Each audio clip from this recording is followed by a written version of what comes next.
we sit down and really think about it, the relationship between us and God is like nothing else. It's easy to fall into the trap of imagining God as this slightly more advanced version of us, someone just a few steps further down the path.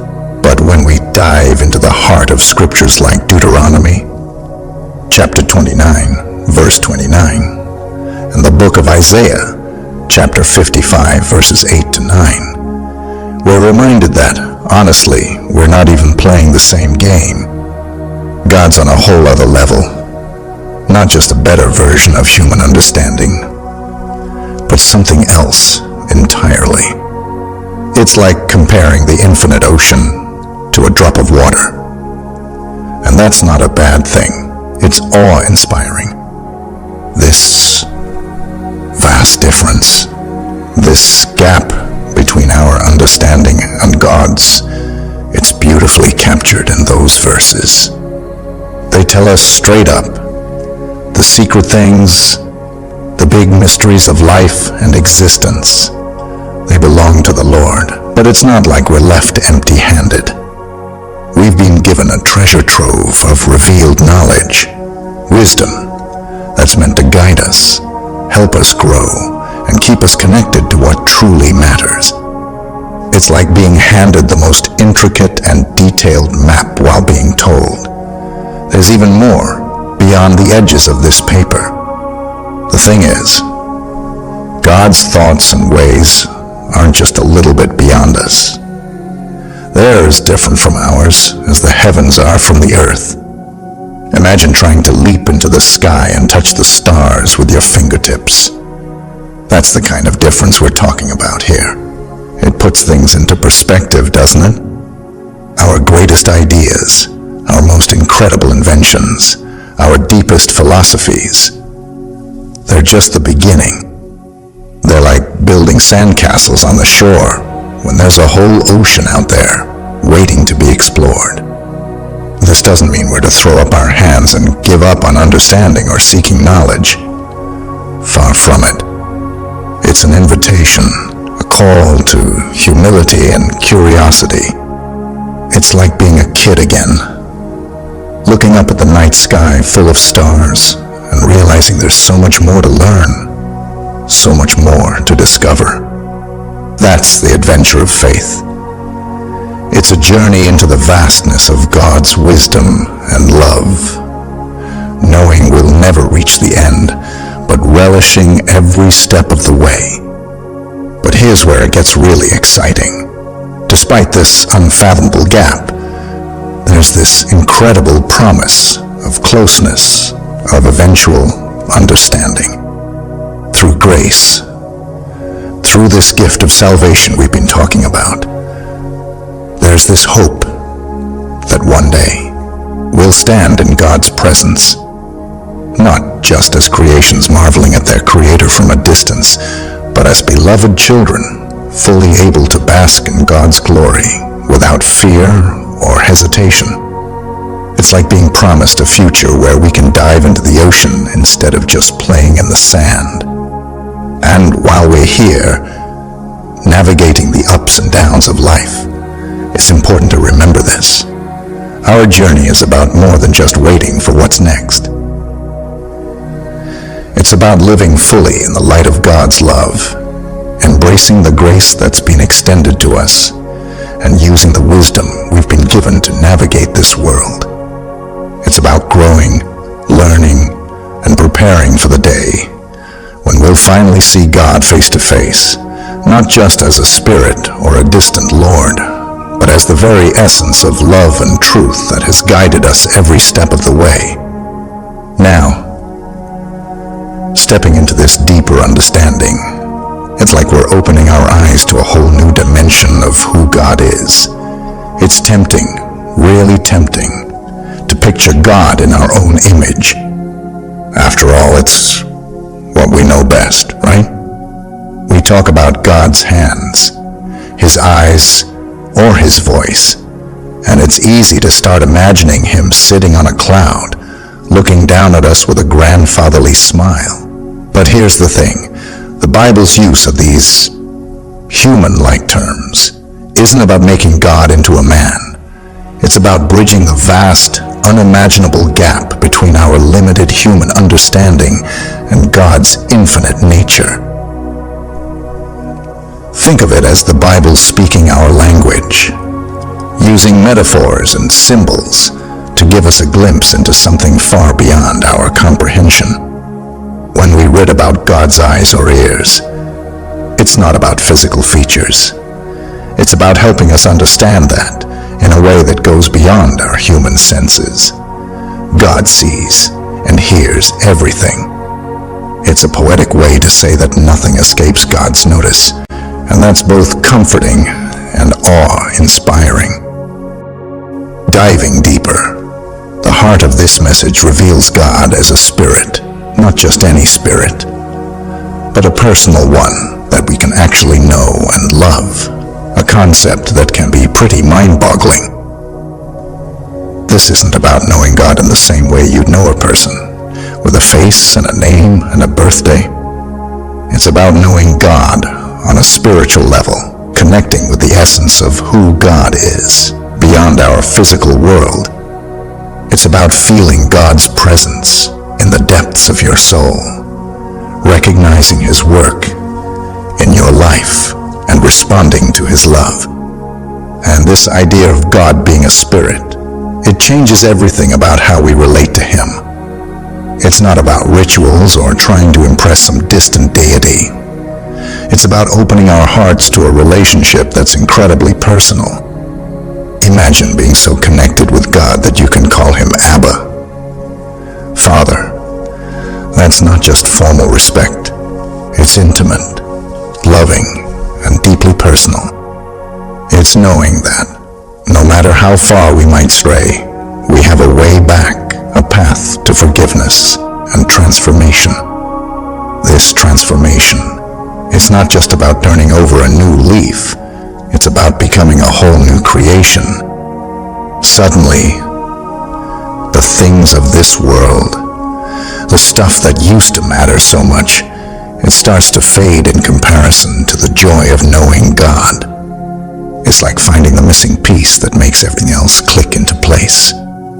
Your priorities shift, your desires change, and you find yourself consumed with a desire to know God more, to dive deeper into this relationship. Reflecting on figures like Moses, who had an extraordinary relationship with God, we get a glimpse of what's possible. Moses knew God in a way that few ever have, walking with Him, talking with Him, and seeing His glory firsthand. While we might not all be on a mountaintop having face-to-face conversations with God, Moses' relationship with Him shows us the depth of connection that's possible. It's a reminder that, no matter who we are, we can know God deeply and personally, each in our own unique way. Diving into these moments with Moses and the others, there's this incredible, almost tangible sense of awe and wonder. It's like standing at the edge of the Grand Canyon for the first time, where photos and stories just can't do justice to the experience. Moses, in his bold request, wants to see God's glory firsthand. And God, in His response, sets the scene for one of the most intimate and profound encounters in the Bible. It's as if God is saying, I want you to know me, but within the bounds of what you can handle. Now, imagine being Moses for a second. You're there on the mountain, and God Himself tells you that you're going to experience His presence in a way no one else has. But with a catch, you can't actually see His face. It's a moment of mixed emotions. Exhilaration mixed with a bit of disappointment, perhaps. But then, there's this extraordinary act of care from God, placing Moses in the cleft of a rock, covering him with His hand. It's so personal, so protective. It's like God is ensuring Moses gets as close as possible without being overwhelmed. This whole scenario speaks volumes about God's understanding of our limitations. He knows exactly how much we can bear, and still goes out of his way to reveal as much of himself as he can to us. When Moses sees God's back, it's not about seeing a part of God's physical form. It's about God showing himself in a way that Moses can survive and understand. It's God bending down to our level, in a sense, to give us a glimpse of his glory. And then, when we loop in Isaiah, John, and Paul, we see this pattern emerge, a pattern of God revealing himself in powerful, life-changing ways, yet always with a consideration for the human condition.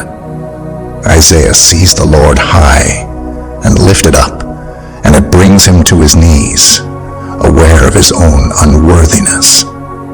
John falls at Jesus' feet as though dead when he encounters the divine in a vision. Paul is knocked to the ground by the glory of God on the road to Damascus.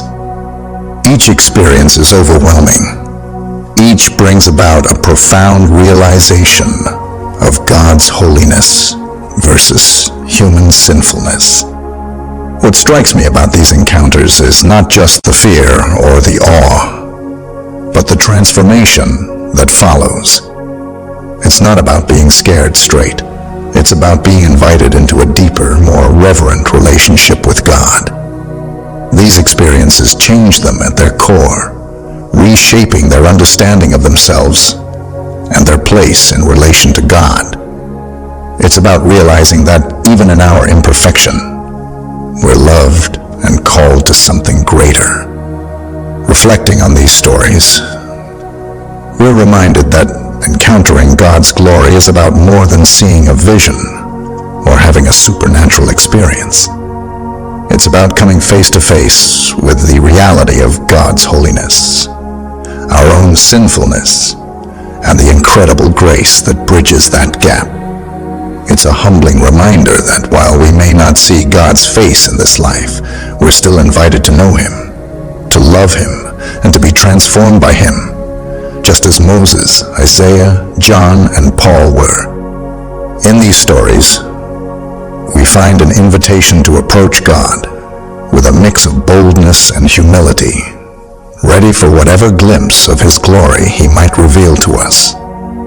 You know, when Paul talks about that mysterious journey to the third heaven in 2 Corinthians 12, it's like he's letting us in on a secret with a wink and a nudge, saying, I know a guy.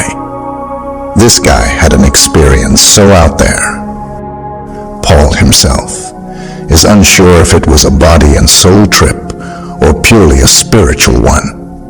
He leaves us hanging with God knows, which is pretty much Paul's way of saying this experience was beyond human understanding. It's like he's hinting that sometimes the most profound spiritual experiences are the ones we can't neatly package into words or fully understand, and that's okay. Then we swing back to Moses in Exodus chapter 34, verses 29 to 30. Coming down from Mount Sinai, not realizing he's basically turned into a human flashlight. It's one thing to have a life-changing experience, but Moses' face glowing is on a whole other level. When Moses came down from Mount Sinai with the 2 tablets of the covenant law in his hands, he was not aware that his face was radiant because he had spoken with the Lord. Imagine that, chatting with God and walking away with a face so bright you need to wear a veil because it's scaring friends. It's as if Moses' face was screaming, I've seen things you wouldn't believe, and yet Moses, ever the humble guy, just goes about his business, unaware of his new, literal glow-up. This blending of awe, the mystery of divine encounters, and the humility of those who experience them deeply really puts into perspective how transformative getting close to God can be.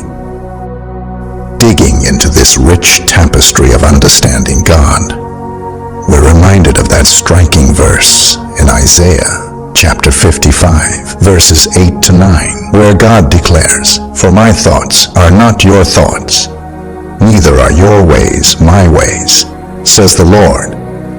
As the heavens are higher than the earth, so are my ways higher than your ways, and my thoughts than your thoughts." It's like God is inviting us into this vast, expansive view of divinity, gently nudging us to acknowledge that whatever we think we know, there's infinitely more beyond it. It's a humbling reminder, but also incredibly freeing, knowing that we don't have to have God all figured out to be in a relationship with Him. Then there's Moses, right? His face literally shines after spending time with God on Mount Sinai. Exodus chapter 34, verses 29 to 30. It's as if the encounter with God was so powerful, so transformative, that it left a physical mark. Moses, walking down that mountain, wasn't just carrying stone tablets. He was a living testament to the presence of God. And the people's reaction? They were afraid. Moses' radiant face was too much for them. A vivid, shining reminder that the God they were dealing with was no small deal. But let's not forget the New Testament, where Jesus comes into the picture, embodying this profound connection between God and humanity. The book of John, chapter 1, verse 14, puts it beautifully. "The Word became flesh and made His dwelling among us. We have seen His glory, the glory of the one and only Son, who came from the Father, full of grace and truth." In Jesus, the abstract becomes concrete. The unseen is seen, and the untouchable becomes touchable. God's love isn't just a concept. It walked around in sandals on the dusty roads of Galilee. This idea that God desires a relationship with us, despite our limitations, is just mind-blowing. It's not about us reaching up to grasp the infinite. It's about the infinite bending down to our level, making the first move towards us. Through Jesus, we see the lengths to which God will go to bridge the gap, a gap we could never close on our own. It's a story of love so deep, so wide, that it crosses every boundary between the divine and the human. And yet, despite this incredible closeness we can experience through Christ, we're still talking about the God who spoke the universe into existence, whose thoughts and ways are as unfathomable as the distance between the stars. It's this balance, this tension between the knowable and the unknowable, that makes our journey of faith so rich and mysterious. We're invited to know God personally, but also to worship God in awe of the mystery that we will never fully comprehend.